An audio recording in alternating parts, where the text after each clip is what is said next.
Parat do vejnë ati ku duhet, janë të programuar, nuk mund të ecin as me teori kot, as me bë opozitën, të gjitha këto para që janë planifikuar në buxhetin e shtetit. Dalin 52 milion euro për të nxitur. S'du të them dhe atë tjetër, sepse dalin opozitarët, i bëhet qefi që u myll kjo, u myll ajo, dhe së shpejti, nuk po ta s'du ta t'ja jap informacion këtyre, së shpejti do të edhe ato. Jo, së shpejti edhe Bashkimi Evropian do të financojë për fermerët shqiptar, së shpejti.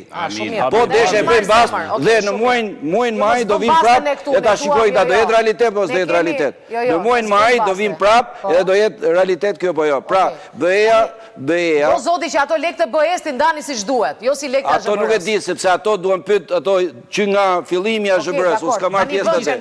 Ate, fermerët çdo ditë më thojnë si bëhet, ati ku kontaktoj edhe, nuk vetëm për të nxjerrë foto, po për të jeton realitetin. Dhe nuk mund dalim, si që mund dalim ca parti opozitare që kënaqen kur shajnë, por duhet animosh realisht fermerin, të thresë kryetarin e bashkisë. Pse ky kanal është i pakulluar, pse këtu s'ka ujë, pse këtu s'ka dritë, pse këtu s'ka rrugë, ose transporti që thot ai për fermerët. Vënd që është kjo, që një nga shqetësimet që sot ka bujësia shqiptare, pra unë besoj që do të ndryshoj, dhe besoj dhe ke ekipi i ri që ka sot Ministria Bujësia,